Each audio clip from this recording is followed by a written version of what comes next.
सत्ता पे काबिज होने के बाद जो 11 साल में जो उन्होंने खेल खेला है, पैसे की राजनीति, षड्यंत्र करना, गंदी से गंदी राजनीति की ऐसी है कि ये जो देख रहे हैं ना जन समूह, जन समर्थन, ये इनकलाब है, ये जन क्रांति है, जन जागरूकता जो है वो जन आंदोलन हो सामने दिख रही है आगे। इसलिए भारतीय जनता पार्टी का सुपड़ा साफ करने के लिए ये जन क्रांति रुकेगी नहीं, जन जागरूकता रुकेगी नहीं, ये इनकलाब होकर रहेगा। ये चुनाव को पूरे अवाम इनकलाब के रूप में देख रही है, एक चुनौती के रूप में देख रही है। मुद्दों वाली बात होनी चाहिए, मुद्दों पर बात होनी चाहिए और हर हालत में उनके हक और अधिकारों से वंचित ना रखते हुए उनको आईना बताना है, समझाना। अभी हमारे साथ मौजूद है बासलीगंज से राजद प्रत्याशी हैं कुमारी अनीता जी। क्या आप पहली बार आप चुनाव लड़ रही हैं विधानसभा में, कैसा रिस्पॉन्स आपको जनता से मिल रहा है? बहुत अच्छा। सबसे पहले आप लोगों को बहुत सारी शुभकामनाएं। लोकतंत्र के चौथे स्तंभ हैं, दिल से धन्यवाद आप लोगों को। और चुनाव का माहौल बहुत अच्छा है और राष्ट्रीय जनता दल और महागठबंधन के हर प्रत्याशी जो हैं बहुत अच्छे रिस्पांस में है, पॉजिटिव रिस्पांस में है और पूरी आवाम जो है ठान ली है, मान ली है। और ये चुनाव जो है वो इनकलाब का इम्तिहान है जनता मालिकों का। ये जनता लोकतंत्र के महापर्व को मनाने के लिए और धूमधाम से मनाने के लिए संकल्पित है, समर्पित है। इंडिया गठबंधन ने हर परिवार को एक सरकारी नौकरी देने का वादा किया है। भी लोग मतलब कुछ लोग मान रहे हैं कि ऐसा हो पाएगा, कुछ लोगों को विश्वास नहीं हो रहा है कि कैसे हो पाएगा एक परिवार में सरकारी नौकरी, तो कैसे विश्वास दिलाएंगे उन्हें? सबसे पहले तो ये बहुत अच्छी बातें हैं कि जब मैं जा रही हूँ डोर टू डोर और हर एक पब्लिक टू पब्लिक, तो मैं देख पा रही हूँ कि मुझे ज़्यादा समझाने की भी ज़रूरत नहीं पड़ रही है, लेकिन वो आराम से, क्योंकि तेजस्वी जी के जो वादे, उन पर जो तेजस्वी जी का भरोसा है जनता को कि उन्होंने जो मात्र 17 महीनों के कार्यकाल में जो सिर्फ बिहार में ही नहीं पूरे देश की राजनीति में उन्होंने क्रांतिकारी काम किए हैं कि हर एक घर में उन्होंने 5 लाख नौकरियां दी, कई वादे उनके दिए। तो जो उन्होंने कहा उनको तो उन्होंने भली भांति पूरा किए और जो उन्होंने नहीं भी किया उनको उन्होंने दिल से जनता के हक और अधिकारों को समझते हुए उन्होंने कई पहलुओं पर, कई मुद्दों पर काम किया। एक्चुअली ये समर्पित और संकल्पित नेता है और वो जानते हैं और अच्छी तरह भली भांति समझते हैं कि जनता के मुद्दों वाली बात होनी चाहिए, मुद्दों पर बात होनी चाहिए और हर हालत में उनके हक और अधिकारों से वंचित ना रखते हुए उनको आईना बताना है, समझाना है और हर हालत में उनको देना है, उनको हाथ में देना है वो संकल्पित सारी चीजें उनके हक और अधिकार। हम आपके साथी थे तो आप वोट चोरी पे भी बात कर रही हैं, राहुल गांधी ने भी इस मुद्दे को उठाया, तो आपको लगता है कि बिहार में और बाकी राज्यों में भी जो सत्ता पक्ष पार्टी है वो वोट चोरी करती है और लोगों के वोट चोरी होते हैं? एक्चुअली भारतीय जनता पार्टी आई ही है सत्ता पर बहुत ज़्यादा प्लान्ड वे में और वोट चोरी करके ही आई है और कई लोगों को दिग्भ्रमित करके, झूठे वादे करके, मोस्टली झूठे वादे करके आप उसमें देख सकते हैं कि उनके वादे क्या थे। जो भी वो मंच पर साझा करते हैं कि मैं ये करूँगा जनता के लिए, वो जनता के लिए झूठे होते हैं, जनता को बहलाने वाली बातें होती हैं।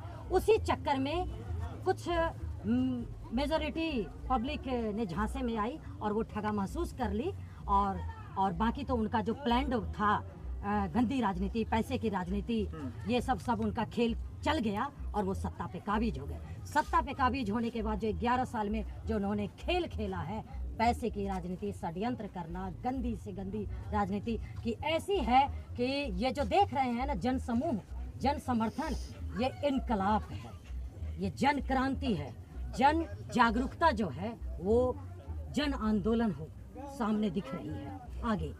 इसलिए भारतीय जनता पार्टी का सुपड़ा साफ करने के लिए ये जन क्रांति रुकेगी नहीं, जन जागरूकता रुकेगी नहीं, ये इनकलाब होकर रहेगा। ये चुनाव को पूरे अवाम इनकलाब के रूप में देख रही है, एक चुनौती के रूप में। आपके सामने जो प्रतिद्वंदी हैं वो भाजपा से हैं और भाजपा इस समय बिहार में भी है और केंद्र में भी है, तो जिस तरीके से बिहार में जातिवाद पे जो बात होती है, अभी भी जो चुनाव है वो जातिवाद पे ही, आप उसे शिक्षा या रोजगार की तरफ लेके जा रहे हैं, क्योंकि आपके नेता ने रोजगार की बात की है। नहीं, कोई कुछ भी कहे, कोई भी पार्टी, मैं मानती हूँ कि जनता जागरूक है और जो जागरूक हैं वो इतना क्रांतिकारी तरीके से और जनता को जागरूक करने में लगे हुए हैं। इसके लिए मैं सभी को बहुत धन्यवाद और क्रांतिकारी अभिनंदन करती हूँ सभी का ये जो है जनता मुद्दा चाहिए, उनका अपना हक और अधिकार चाहिए। लोग देखिए, मैं जा रही हूँ तो बेचारे मूलभूत सुविधा तक से भी वंचित हैं।